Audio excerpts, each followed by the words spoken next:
یا دیگر کوئی چھوٹے موٹے معاملات ہیں وہ آپ کے بلدیاتی نمائندے نے حل کرنے ہوتے ہیں، لیکن یہ جمہوریت پسند لوگ، یہ پارلیمنٹ کو بنانے والے، یہ جمہوریت کے سارے چیمپئن، یہ جب اقتدار میں آتے ہیں تو یہ بلدیات کو بھی ٹھوکر مارتے ہیں، اور جو بنیادی ڈھانچہ ہے جمہوریت کا، اس کے بغیر جمہوریت کو جو ہے وہ پنپتا ہوا بڑھتا ہوا دیکھنا چاہتے ہیں، اور یہ خواب ہمیں بیچتے ہیں، بار بار بیچتے ہیں، بلدیات کے بغیر بیچتے ہیں۔ یہی وجہ ہے کہ متحدہ قومی موومنٹ نے کہہ دیا کہ بلدیات کو لف کر دیں، ان معاملات کو جوڑ دیں نیشنل اسمبلی کے جو انتخابات ہیں ان کے ساتھ، جو جنرل الیکشنز ہوتے ہیں ان کے ساتھ، لیکن بظاہر یہ بھی دیوانے کا خواب معلوم ہوتا ہے، کیونکہ ایک چھوٹی سی جماعت جس کے پاس 20 سیٹیں یا 25 سیٹیں ہیں، وہ پھر کس طرح سے مسلم لیگ نون کو، جو جن کا دعویٰ یہ ہے کہ وہ پنجاب سے ہی 100 سے زائد سیٹیں جیتیں گے، انہیں کنونس کرے گی کہ ہمارے جو مطالبات تھے ان کو بھی پورا کریں، اور ہمارا جو منشور تھا یا ہمارا جو مطالبہ تھا اس کو آپ آئینی ترمیم کے ذریعے ایڈریس کریں۔ یہ بھی آئندہ آنے والے دنوں میں ایک چیلنج ہوگا، اور پھر یہ مینیپولیشن پوائنٹس ہوتے ہیں، یہ وہ جگہ، یہ وہ لیکیجز ہیں کہ جہاں سے آئندہ آنے والے دنوں میں لیٹ سے پاکستان مسلم لیگ نون کی حکومت ہے، میاں محمد نواز شریف صاحب وزیر اعظم پاکستان بن گئے چوتھی بار، تو وہاں M Q M Pakistan, B N P Mengal, اس کے علاوہ اور کون ہوتے ہیں یہ کی پلیئرز آپ کے، مسلم لیگ قاف، استحکام پاکستان پارٹی یا جی ڈی اے، یہ وہ لوگ ہیں جو ناراض ہو کر پھر اپنا وزن جو ہے وہ دوسری طرف لے کر جاتے ہیں، اور اس ملک میں وزیر اعظم اپنا وقت پورا نہیں کرتے۔ آج جہانگیر خان ترین صاحب نے ایک بڑی دلچسپ بات کی، لودھرا میں جو ان کا حلقہ انتخاب ہے، آبائی علاقہ ہے، وہ کہتے ہیں کہ یہ 2 ڈھائی 3 سال کام کرنے والی حکومت جو ہے یہ کبھی کوئی ڈیلیوری نہیں کرتی، وہ ہمیں وہ حکومت چاہیے، وہ پارلیمنٹ چاہیے جو 5 سال پورے کرے۔ تو حضور پارلیمنٹ تو 5 سال پورے کرتی ہے، 2008 میں وجود میں آنے والی پارلیمنٹ نے 2013 تک معاملات کو مکمل کیا، 13 سے 18 تک معاملات مکمل چلے، 18 سے 23 تک معاملات جو ہیں وہ بھی مکمل ہوئے، لیکن اس بیچ میرا کوئی ایک بھی بیچارہ معصوم سا وزیر اعظم اپنے 5 سال پورے نہیں کر سکا۔ تو اس خواہش کو مکمل کریں، ادھورا نہ رکھیں کہ حکومت بھی پوری ہو اور ایک وزیر اعظم کو مکمل 5 سال کا ٹینیور ملے، اور پھر عوام اس کے سیاہ اور سفید کا فیصلہ کریں کہ آیا یہ شخص دوبارہ وزیر اعظم بھی بننے کے قابل ہے، اہل ہے یا نہیں ہے۔ یہ اہلیت کے فیصلے عوام کو کرنے دیں، بجائے اس کے کہ کوئی ہیرے موتی آپس میں بیٹھ کے یہ فیصلے کریں کہ کون اہل ہے اور کون نا اہل ہے۔ ایک بریک شامل کرتے ہیں، بریک کے بعد آپ کے سامنے پینل پیش کریں گے، اس ڈسکشن کو آگے لے کے چاہیں گے۔ بہت دکھ ہیں، بہت مسائل ہیں، بہت تکلیف ہے، یقینی طور پر جو آپ کے مسائل ہیں، پریشانی ہیں، اس کی میں ترجمانی کرنے کی کوشش کر رہا ہوں، لیکن ایک بریک کے بعد بات ہو سکتی ہے، بریک سے پہلے نہیں۔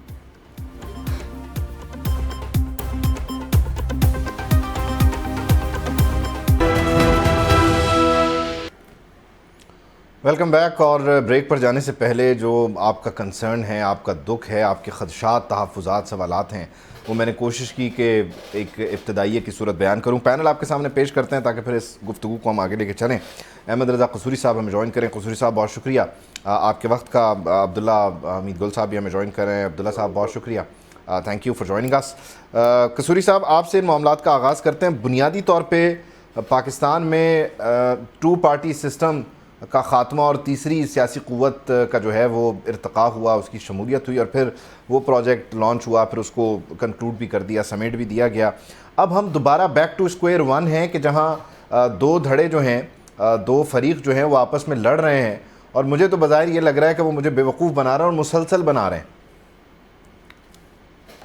دیکھیے بات یہ ہے کہ یہ جو الیکشن ہے اس کی ریکوائرمنٹ ہے فیئر، فری اینڈ ٹرانسپیرنٹ۔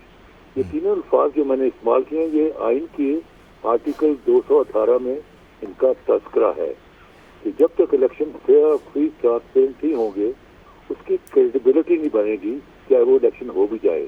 اور اگر یہی سلسلہ پکڑ دھکڑ کا رہا اور ون سائیڈڈ افیئر رہا تو مجھے لگتا ہے کہ یہ ریپیٹ ایکشن 1977 کا نہ ہو جائے۔ آپ کو یاد ہوگا کہ 1977 میں جب بھٹو نے الیکشن کرائے تو دیور ریگڈ الیکشن، اور اس میں جو پی این اے تھی جس کو 9 ستارے کہا جاتا تھا، اس نے جو پروونشل اسمبلی کا الیکشن تھا بائی کاٹ کر دیا۔